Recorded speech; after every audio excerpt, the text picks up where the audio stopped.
Welcome to SORMAG's Writers Café, where we share the real writer's life over a cup of friendship, sprinkled with laughter and wisdom. My name is LaShaunda Hoffman, and I'm your host. This episode is sponsored by Virtual Tea with LaShaunda Promotion Strategy Sessions. Sitting at the cafe today with me is Maureen Anderson, Ereena George, and Miss Tammie Polk. Welcome, ladies. Hello. Hi, hello, thank you. Today they're going to share with us who they are, what they're writing, and a little bit about their new book. And we will start with Maureen. Thank you, LaShaunda. Thank you very much for having me, and I'm enjoying this time of coffee and tea with the ladies. I'm a romance author from New York City. I'm a Bronx girl, and I've been writing for quite some time. But to give you a little bit about me, I'm a mother of 2 young men, and I can't forget my grandson Elijah, who has stepped into the role of my writing assistant. So he loves to help me with every time I pull out my computer. I consider myself a 3rd generation romance reader and lover. It stems back to my grandmothers, both of my grandmothers, who would read romance and watch romantic stories, and my mother even would often write poetry for me throughout my life since I was a little girl. Like my grandmother always had black romance magazines on the tables, and I fell in love with those. And my father's mother, my abuela, would watch novellas. If you're familiar with novellas, they're very dramatic and in Spanish, but the energy was there, and and a lot of love and fighting, but definitely stayed within my spirit. I started writing for black romance magazines. That was my very first paid gig in print.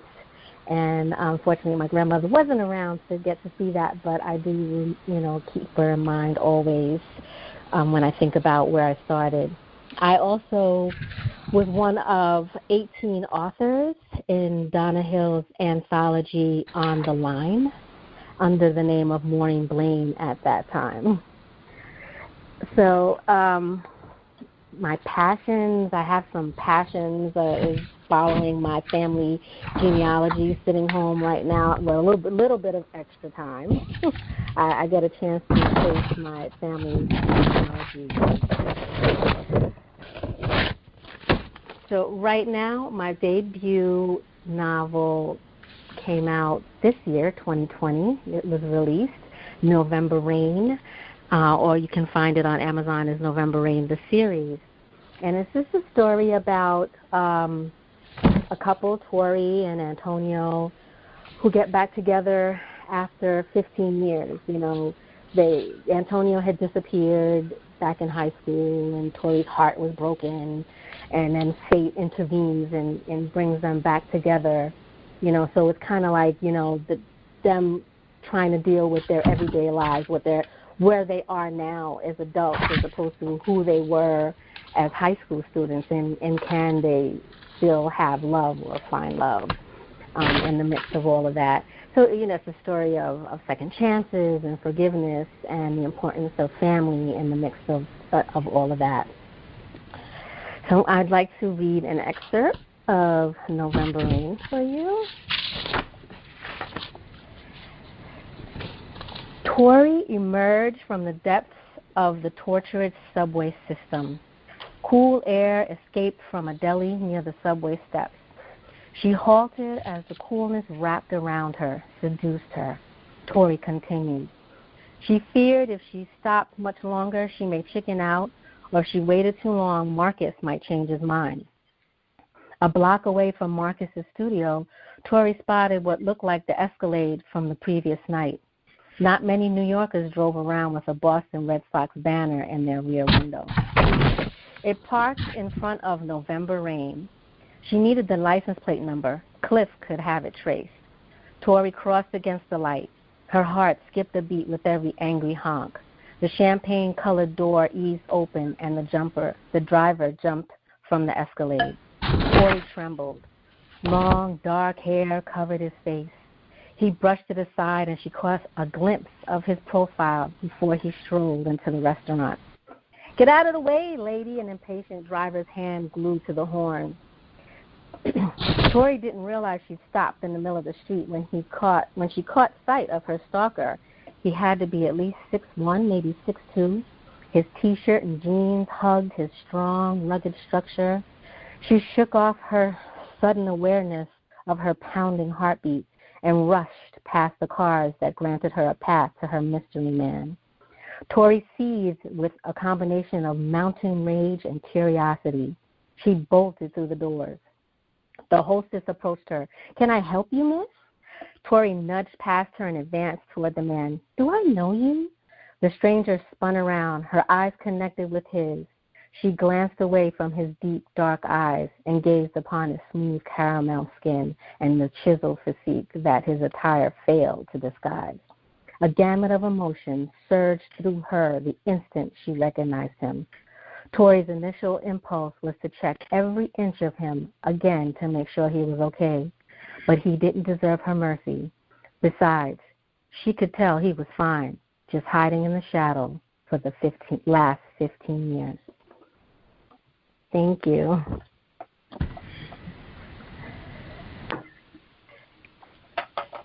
So I hope that you enjoyed that little excerpt of November Rain. And again, I said you can find that on Amazon. It is my debut romance novel released this year. Thank you, LaShaunda.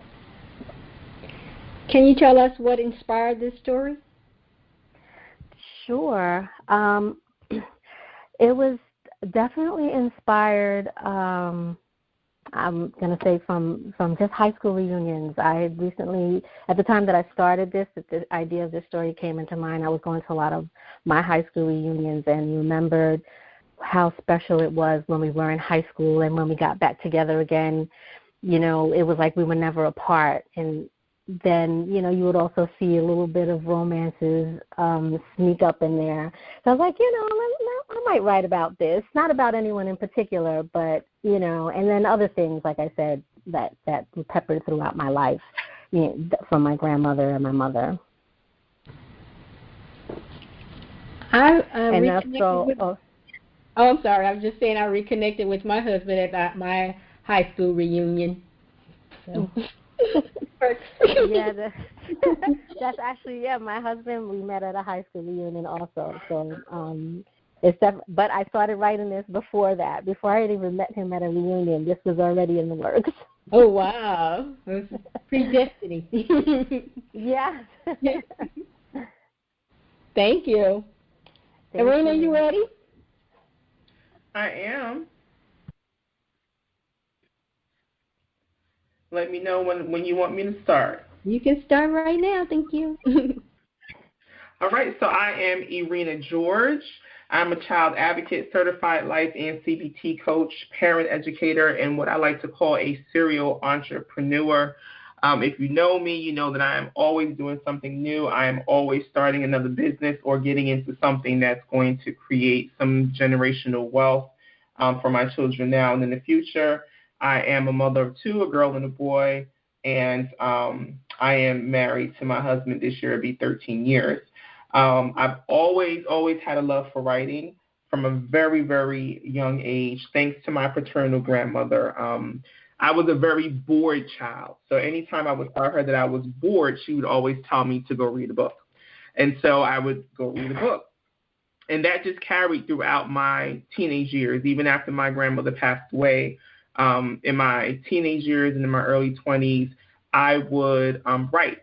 I would write down the events of the day. I would recite things that happened throughout the day, and then I would write them down, and then I would change the scenarios. Maybe I should have said something different, and what would the outcome would have looked like, and I would write that down and create stories. I live in Pennsylvania now, but I'm originally from Brooklyn, New York. So growing up in Brooklyn, there were a lot of experiences that I saw that kind of gave me the imagination, if you will, to create stories. And so coming from a social service background, I tend to write about mental health and things of that nature things that affect humans on a deeper level. So my first novel, I've written books before, I've been in anthologies.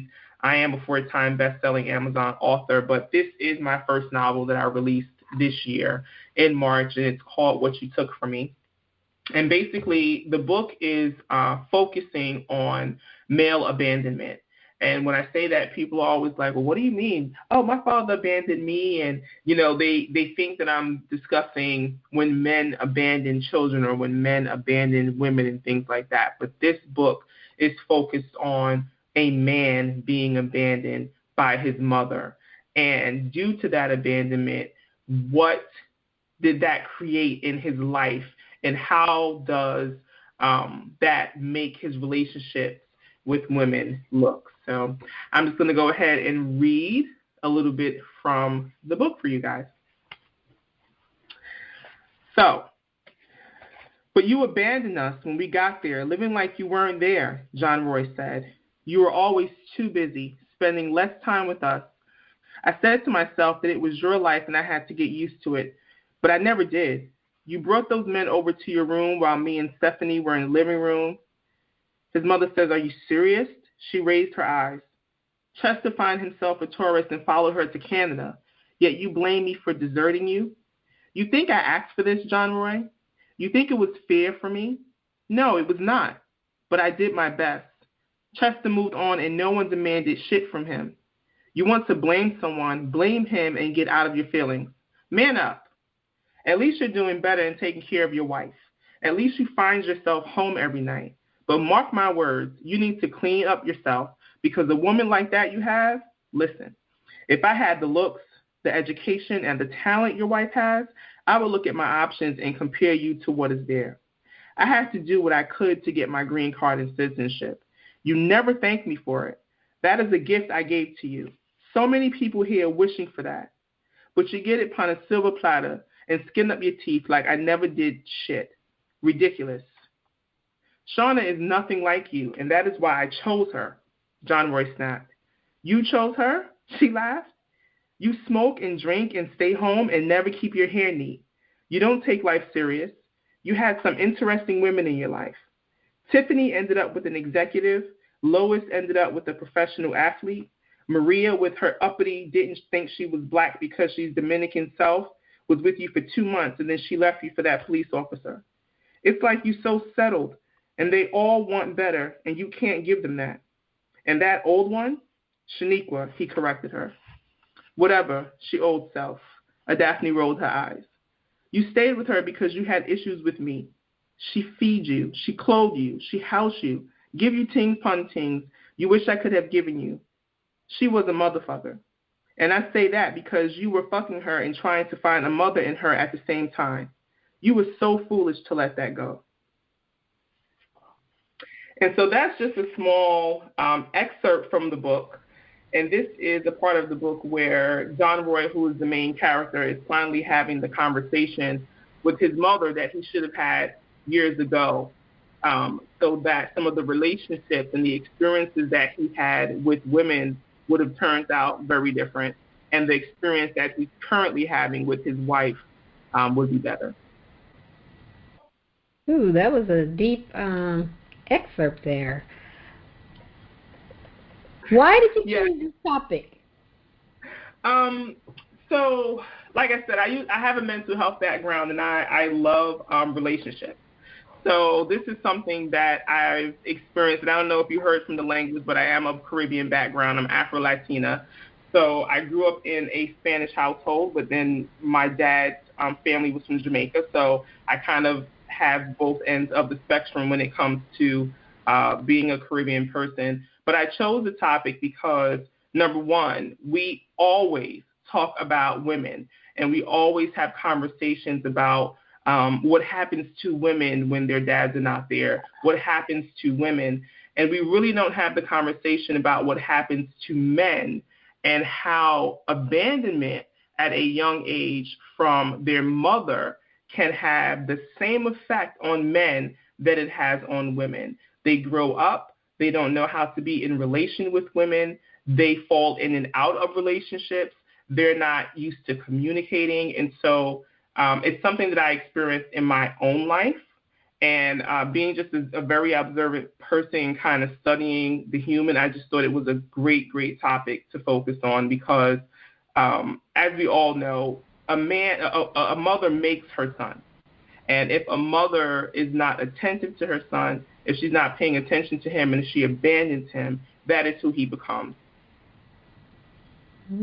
That's really good. I look forward to reading that because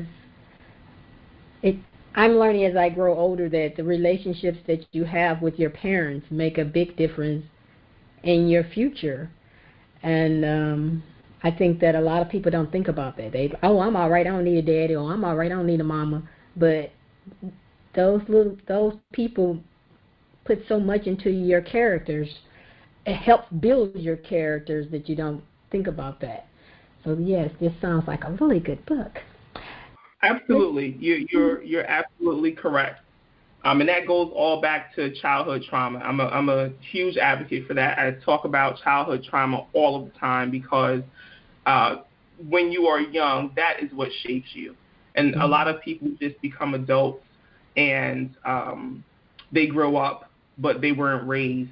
And if you don't get help for things that happened in your childhood, then you bring that to relationships with people who have no clue the baggage that you're holding. Wow. Me and my sister just had this conversation. I told her, I said, hurt people hurt people.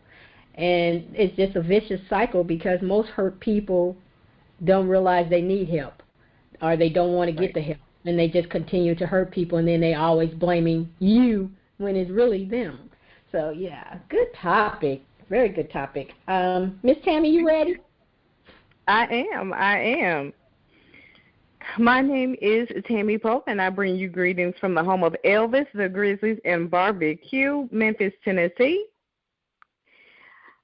First and foremost, I am a married homeschooling mother of 3 heads of hair, 16, 12, and 7, and they keep me on my toes. I am an educator at heart, but I'm an author by trade. I have been blessed to pen and publish as of in about probably an hour or so from now, 78 books on life, faith, family, ministry, education, business, and a little bit of fiction. I am not a one genre type author. I believe in writing from the heart. So if I have had a conversation, seen something on TV, or had a life experience that I feel like will help someone, I write about it. I actually started writing at the age of 11 under the inspiration of my 6th grade teacher, who put me into every creative writing contest she could find after I helped her with an essay that led to her winning Teacher of the Year back in 1993. Although I'm known mostly for my business books and my devotional books, I actually started out writing fiction. I wrote to entertain my friends all through junior high, high school, and college. So the first 2 works I ever published were fiction. However, I didn't actually start publishing books until September of 2015, simply because I didn't know how. And then in the rigmarole of life, I actually stopped writing up until then. So my first couple of books were business related.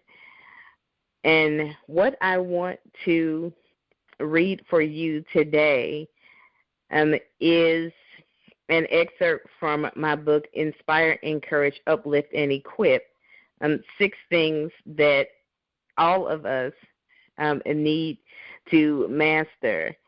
And the thing about this book was it was based off of a sermon that I heard that I got permission to use to the main points of in order to craft my book. So I'm going to read to you kind of a real-life example I use in the chapter on money. The roof over your head. A divorced man I know qualified for a $900,000 home. He worked in the computer industry, making $102,000 per year. He had 3 children, one of whom he was still paying child support and private tuition for. He drove a 1980s model vehicle and didn't care what anybody thought about that. It ran, and it was paid for. Plus, he'd also had another just like it that he used for parts, as new parts didn't always sit well.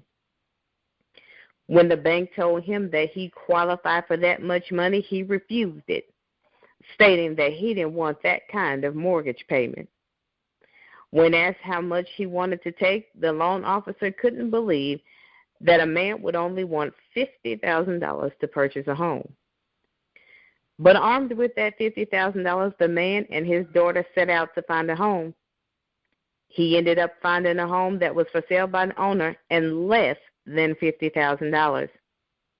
It was a 3-bedroom, 1.5-bath home lived in by an elderly couple who were looking to relocate. After he bought the house, people began telling him that he needed to get a new car and have all of this different stuff in his home. They looked at the money he made and were surprised that he didn't agree with their suggestions. Eventually, he allowed his mother and sister to decorate his home and continued driving that same car. Or why would he continue to drive an almost 10-year-old car? It was because that one daughter was now in college, and he said that he wouldn't get a new car until she finished school. Why?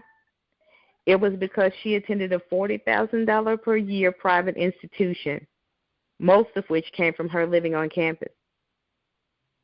But did he ever get a new car? Yes, he did, with a little help from the Almighty. So, did he buy something that matched his income? Nope. He bought a 5-year-old manual transmission SUV, and even his daughter complained.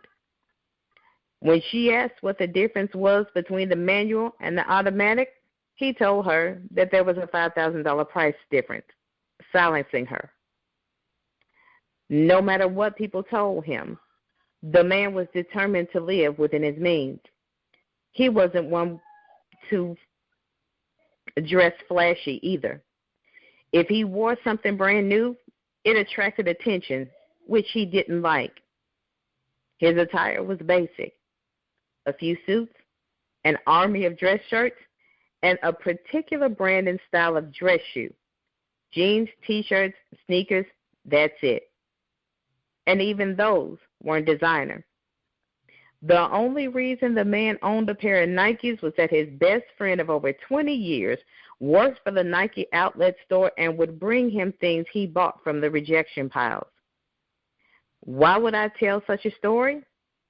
The one thing that I admired about this man was that he never allowed the pressure to get to him, and it served him well.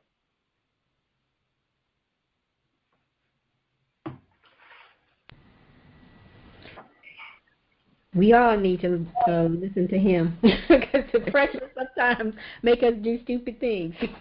So, yeah. First, I have to say, you said 3 heads of hair. I'm over here screaming because I'm like, I can imagine that. 3 heads of hair. Okay. That's how you, all right. I like that terminology. One of the reasons that I heard about you, Tammie, was because I put out a post about had anyone wrote over 20 books, and somebody tagged you, and you came back and you said, but you just mentioned you wrote 78 books. That's a lot of writing. Yeah, I'm sitting over here now waiting on Amazon to approve for. That is very inspiring to me, because I'm trying to get my 5 published, and here you at 78. So that gives me hope. I still have a chance, So that's You do. great. All right, ladies. Where we at? We got a few more minutes. How are you guys dealing with the quarantine? How's it affecting you and your writing and your promotion? I love it. Like, I am really enjoying it, and it's probably because I was already in the house prior to quarantine.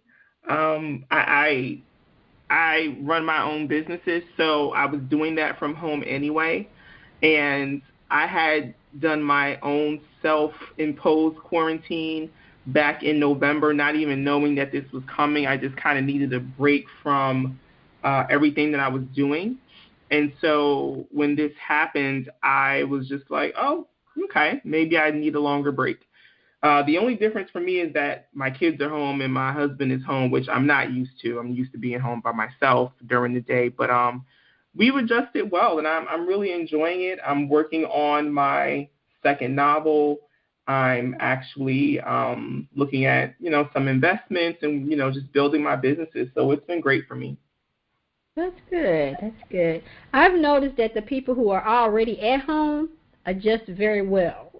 Us who had to come home, we had a few issues. So, how you doing, Maureen?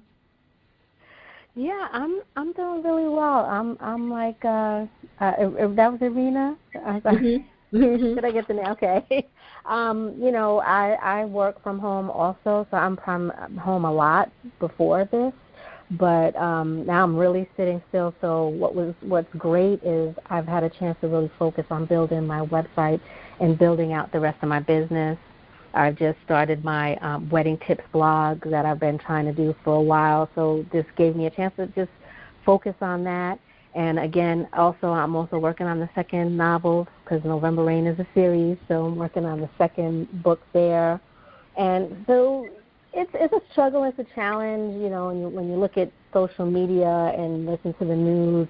But what I've done is I let myself just get the information once and not be inundated with it and cut it off and just get working. I have everything, my entire day, just like I'm a teacher, is on a blackboard. So at the end of the night, I write down what I'm going to do the next day on this blackboard with the time and everything, so that I can just really stay focused, because it's easy to lose focus when you're just sitting in the same space for so many hours. So, but I think I'm adjusting really well. That's good. I'm glad that you're using it to catch up. I think that this is a good time to, build your website, work on your promotion plan, work on the book that you've been talking about writing. I'm talking about myself. So I have really done a lot of catching up on different things and looking at my tools that I use, that I pay for. Do I need them? Can I scratch them? So it's been really good for me like that too. How about you, Tammie? I am with these ladies. Nothing really changed for me, outside of the fact that I did have to temporarily close my bookstore. I do run a brick-and-mortar bookstore featuring my own titles and the titles of authors whom I've helped publish. So that was the biggest change for me.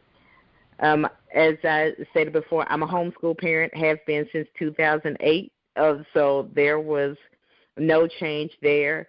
My husband is an essential employee. He works in the shipping industry, so I'm used to the long hours, him not being here, working double shifts sometimes, working weekends, days, all that other good stuff. So for me, even with my business, nothing really changed. I still have my coaching clients. I'm still writing, obviously. And I have seen a bigger influx in the number of people who come to me saying, well, since I'm not doing anything, I need some help getting this book out. So I spend most of my day checking in on other authors, making sure that they're staying on track and serving as accountability for them. Sometimes we need a little accountability to make us do stuff so we can stay focused. I know I'm like that sometimes. I need somebody else to say something to me because I'm always on everybody else's case. So I guess you do need somebody to help you, push you forward. So that's good. Well, we are going to take our little break right now and talk about our sponsor, and then we'll get back into our conversation. This episode is sponsored by Virtual Tea with LaShaunda Promotion Strategy Sessions. Are you frustrated by your promotion? It's time for a Virtual Tea with LaShaunda. Inside this session, we discuss your promotion struggles and how to start a promotion plan. I offer you tips on how to be consistent with your promotion, how to find readers, how to use social media in your promotion plan, and tools to improve your promotion so you can become the social butterfly you're meant to be. Check the show notes for the link so you can schedule your Virtual Tea promotion strategy session and get on track to becoming a social butterfly. All right. Thank you for being here at the SORMAG Writers Café. Today I am chatting with Maureen Anderson, Ereena George, and Tammie Polk, and we are going to get into the good part of the podcast. All right, ladies. Hold on, man. That's what technology usually closes up on you. So what do you love most about writing? Let's start with Maureen. I just love getting lost in the characters because it's the characters, they take me away. And what I do with most of my characters, a lot of my stories are multicultural, so I can go someplace else or take the reader someplace else. And a lot of these places that I write about, I haven't really had a chance to go to yet. So I get a chance to do a lot of research, and I love research. So I will research like crazy, the food, the music. I will watch videos. I want to taste the food, ask questions about what is it like there. And I also throw in a little bit of history because, as I mentioned, genealogy is a passion of mine. So I like to, throw a little history if I can into my stories as well. So it's just exciting, the journey that I'm going on. I hope that the reader, goes on that same journey with me when they pick up the book. All right. Ereena? I have a very vivid imagination, and so I create stories all the time, and most of the time when I'm alone, most of the time when I'm in my car. I love that I am able to create characters and mold them into whomever I want them to be. I'm able to create that and then bring them together and build out what their life looks like, build out a story around them. I think it's amazing. It's an amazing talent. To be a writer is an amazing talent. To be able to tell a story is an amazing talent. And it's not something that everyone can do or everyone is gifted with, but everyone can do. I'll say it like that. And so for me, it's just really building characters and building the character background. I enjoy doing that. And then I enjoy seeing how the story kind of plays itself out. Like, just reading my own book after writing it and getting the sample, I was reading through it and I'm like, I love how this story played out. Like, I just enjoy that. I think that's the exciting part about seeing the finished product, because you're like, ooh, I wrote that. So, yeah. Right. How about you, Tammie? For me, writing is very therapeutic. My mantra that I often share with people is I write my way through life and business. I like being able to take life experiences and help people. One thing about me, and most people consider this to be weird, but one of my favorite subjects to write about is making excuses. And it brings to mind one, particular story where a woman tried to tell me all of these reasons that she had for why she couldn't write her book. And as I listened to her, that conversation bothered me so much that I went home and I wrote about it. And that book has gotten me into more trouble than I can say on radio, podcast, TV, or any other media platform. However, my joy, most of all, with writing is that the blank page doesn't interrupt. It doesn't talk back. It doesn't judge you.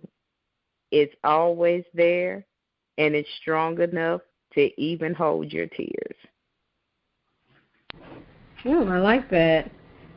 Excuses is what stop us. I tell myself all the time, LaShaunda, you're stopping you. Nobody else is stopping you but you.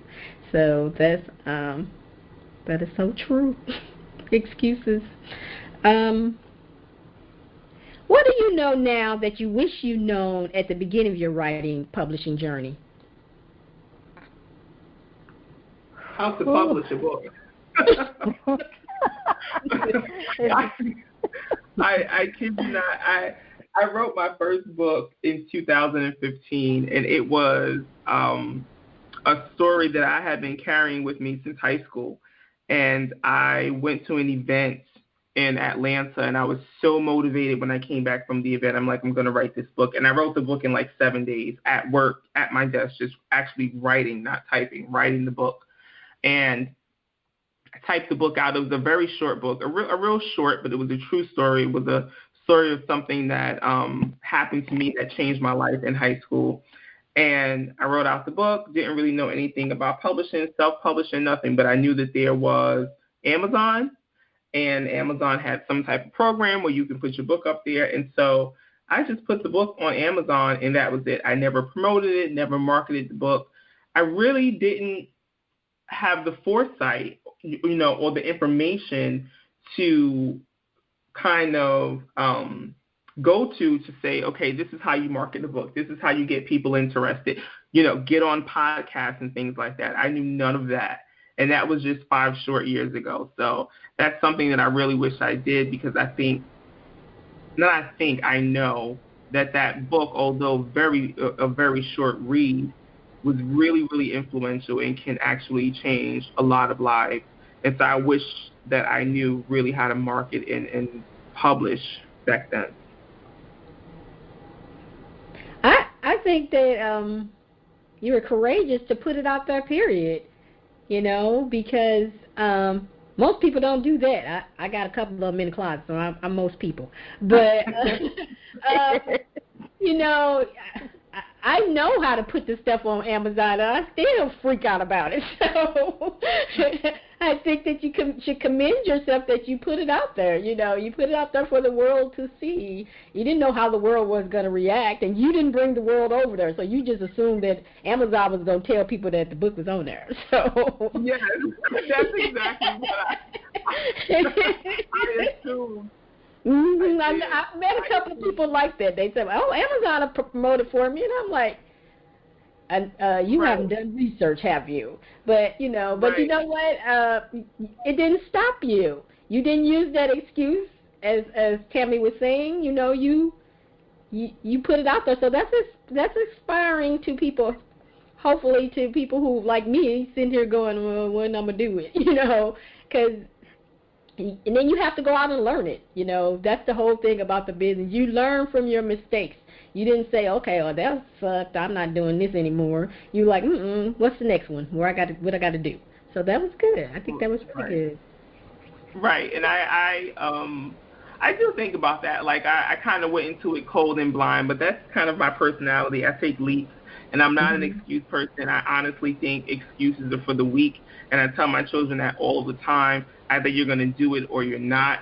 Don't give me a reason why you're not. Give me the reason why you are. And if you're not going to do it, just kind of own up to it and fess up to it. So I am happy that I did release it. I think I will re-release it somewhere down the line with some good marketing and some social media stuff. Okay. Well, people are going to look for it now if they hear this podcast. So tell them the title so they know what they're looking for. It's called You Can't Sleep in My Class, and it's on Amazon, as well as the novel that I was talking about today. All of my books are on Amazon. So if you go on my Amazon author page, Ereena George, you'll see all of my books there. And it's just a really brief story about how my 10th grade science teacher, how he really changed my life, changed the complete trajectory of my life. Wow. Okay. Maureen or Tammie, you have anything to say? Yeah, I want to add that just write. I learned that, just keep writing from start to finish. After you've done the character chart and the outline and you know what the plot and everything, but to keep going, because my first book, I kept rewriting the first 3 chapters. And so that pushed, the book could have been done a long time ago if I didn't just keep rewriting those first 3 chapters. So I definitely learned that you just keep writing, trust myself, trust the process, and keep going, and then I can do the rewrites later on. And I think that was one of the biggest lessons I learned. For me, it was more so of wrapping my mind around the fact that not everybody was going to like what I did. I never forget when I wrote my very first book back in 2000, I was told that it was too predictable, and I needed to change this, and I needed to change that. It seemed like everybody wanted to try to change my style and who I was as an author. And so I had to tell myself that everybody's opinion doesn't matter. And that theory was tested with my first published book, because I actually had a member of my own family tear my book down.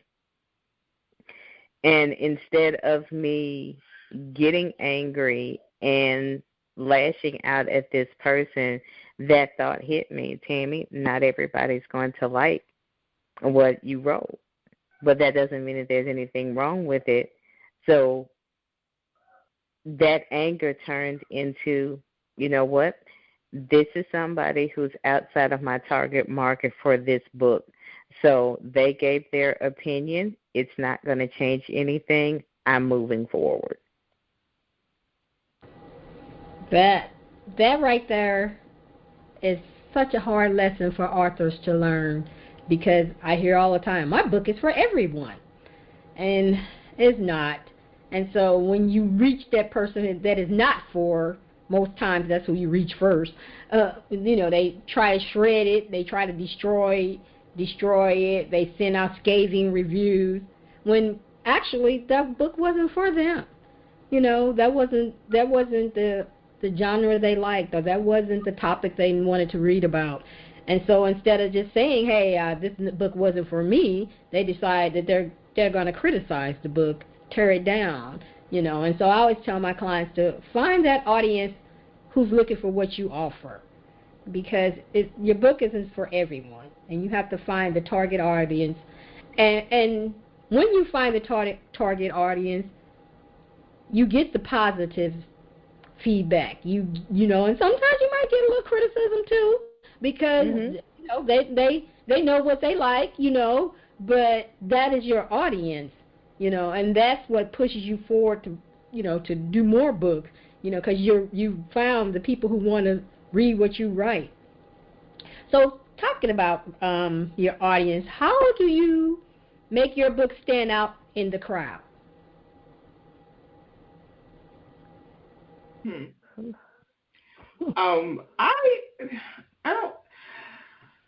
I think for me, it is just my writing. I know in this day and age, everything is social media, and you have to market and promote on almost every social media platform, but that is just not my thing. So I think for me, the story that I write and kind of the reasons that I write, when I get the opportunity to explain that to people, when I post about that, when I post excerpts, or if I just start having the conversation about the topic, it leads people into, yeah, there should really be more of a conversation about that. And then I kind of go into the book. And that's how I've been doing it. I really, really have just been promoting on Facebook and Instagram, and kind of the little tribe, the little, tribe of people that I have that follow me, that believe in me. They read, they tell their friends, and it's really kind of more so a small tribe and just, word of mouth. So I'm not really much so looking to stand out. Okay. You mentioned that you don't really care for social media. So what's your plan if you can't really do a lot of outside promoting? No, it's not that I don't really care for social media. I just, the multiple platforms, I'm on 2 platforms right now. I know people that are on every single social media platform. They have 4 or 5 different ones. And I think for me, I know for me, it's overload. So, the 2 platforms that I'm on, I would just continue to promote on those platforms, and to do things like podcasts. I used to have my own podcast. I stopped doing it. But to do podcast interviews and things like that. I think for authors, podcasts, because they're so huge now, it's a huge way. It's a really, really huge way and an ingenious way to really get your books out there. And so that's why I love doing podcasts. But all of the, Twitter, I don't have Twitter at all, and some of the other social media I don't have, but I'll figure it out. Well, you said the key thing, overwhelm. And a lot of writers think that they got to be everywhere. You just have to look like you're everywhere. That's how I teach. Look like you're everywhere when you're not. And you find those two places, like you like Facebook and Instagram, and you work it. And you build your tribe there. You don't have to be on all the platforms to promote, but you have to find something that you're comfortable with, that you enjoy doing. Like you like podcasting. Some people are scared to death to even talk to anybody, so they might not enjoy podcasting. But I like podcasting because it's evergreen. You can do a podcast 10 years ago, and if the content is still current, you can listen to it now and meet new writers that way. So I always tell my clients, don't sleep on podcasts, because they're a new way to reach new people, and your goal as a writer is to reach new readers every day if you can. And so absolutely, that's good. Do find 2 platforms that work for you and work those. When you overwhelm yourself, you don't promote. You just move on and do something else. So don't overwhelm yourself. Okay. Did everybody answer? I was going to say, yeah, I think I'm like, I don't try to stand out. I write the story that comes to me also, but I notice that many of my stories are kind of, I try to touch the pain or things that people don't really feel comfortable discussing or talking about, things that they keep inside or behind closed doors. And because I'm a funny person, I guess, so I like to look at the bright side of things. So I filter that into my story. If you're in pain, but, let's find the good, and I try to, I have the happy ending. But I believe that's there for those that are home struggling, or someone that really needs to pick up the book and they can identify what the character's going through, and they can say, okay, it's not just me, and maybe there's some hope. I'm not saying that there's definitely the answer that I have in my book is an answer for them, but if it can give them a glimmer of hope, that's what I pray for my books to do. And, so I try to reach out on not a lot of platforms, but try to touch on that when I'm posting on Facebook or Instagram. And then I'm trying to make my way into LinkedIn. So, but that's about it. But definitely I want to show that there is light at the end of the tunnel. Like I said, I'm just a hopeful person. I try to keep a smile on everyone's face, or put it there if it's not. Mm-hmm. That's my philosophy, to smile. So, yeah, that's good. Did you want to say anything, Tammie? My way of standing out is a little bit different. It's really not about my books at all. I know that sounds strange with me having so many, but my journey is more so of showing people what's possible, and that it can be done really regardless of what your life dynamics look like.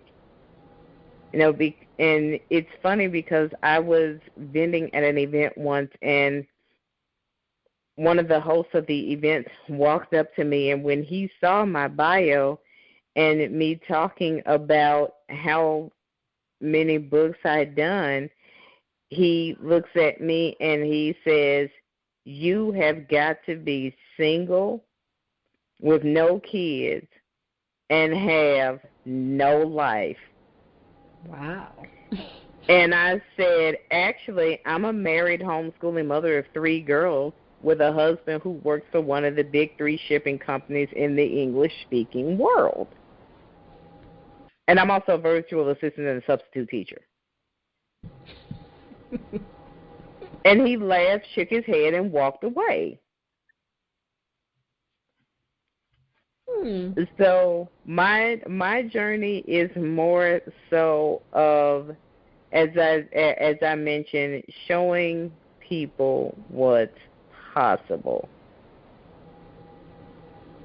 I like that, though. That you have definitely given me a lot of just listening to you talk. So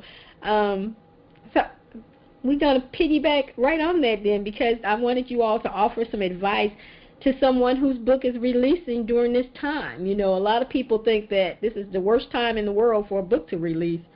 But for me, I think it's probably one of the best times, because you're going to get in front of people who might not have had time to read your book. So what advice would you offer to that person whose book is about to release? Talk about it as much as humanly possible. Okay.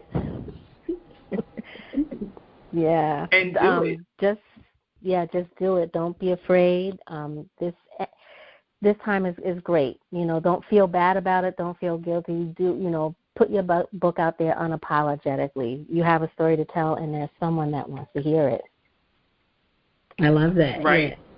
I completely agree with that. And it's so funny that you mentioned that, because my next novel is coming out in July, but I was actually thinking, maybe I can release a book prior to July and then release that book in July, just because people now have time. We're in a space now in the country and in the world where people actually have time to refresh their brains. They actually have time to read that book that they said that they were going to read for the last 5 years. They actually have time to look at things differently, get interested in new things. So it's a perfect opportunity to release the book right now, because people are looking for things to read. They are. And when people tell me, I'm taking a break, I'm not doing anything, and I'm like, you know what, that's good. but you're missing a big opportunity to get in front of people that you might not have gotten in front of if they don't, It's so many people on social media now that you probably weren't on a couple of months ago.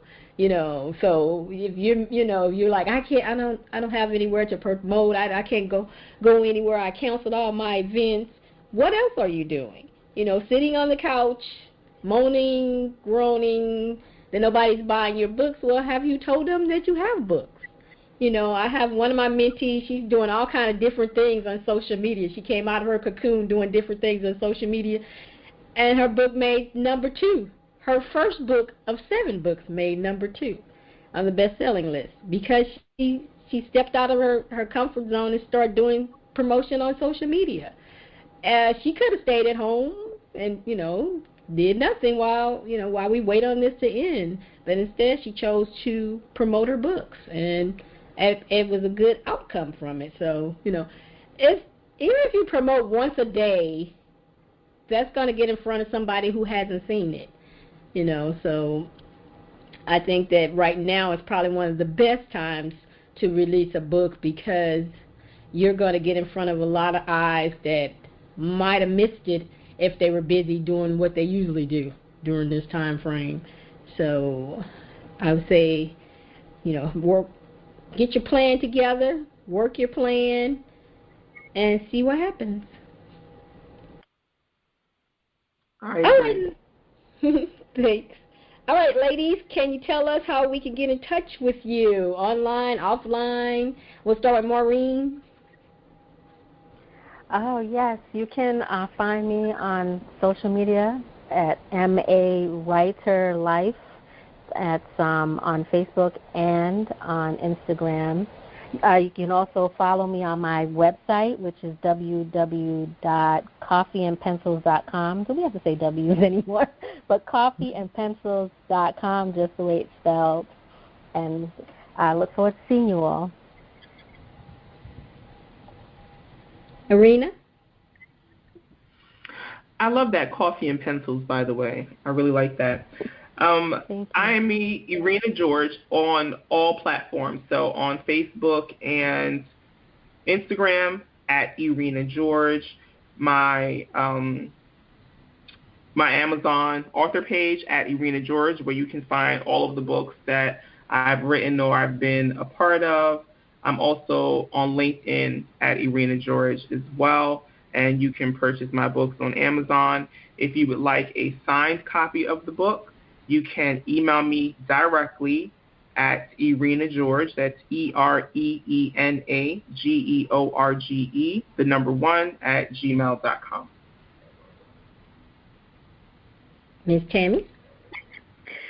You can find me on Facebook at Tammie Polk or Tammie T. Polk. I respond to either one. You can follow me on my Facebook page, Dynamically Different Author Tammie T. Polk. On Facebook, on Instagram at Dynamically Different ASC. You can find me on Amazon at amazon.com/author/Tammie Polk. My first name is spelled Tammie, last name Polk. So if you spell my first name with a Y, it's not going to happen. Thank you, ladies. If you enjoyed this episode, please take a moment to write a review on the platform you're listening to or send a review to me at onesormag@gmail.com. I love hearing from our listeners. It always makes my day.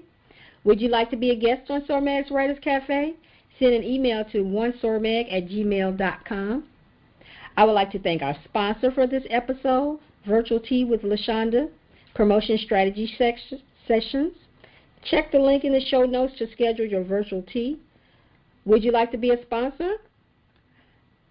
Send your emails to onesormag@gmail.com. Social Butterflies. If you haven't taken time to promote your book or services today, go showcase things and so someone can't talk tonight. Go showcase those wings. Someone needs what you have. This is LaShaunda Hoffman, and I will see you on the next.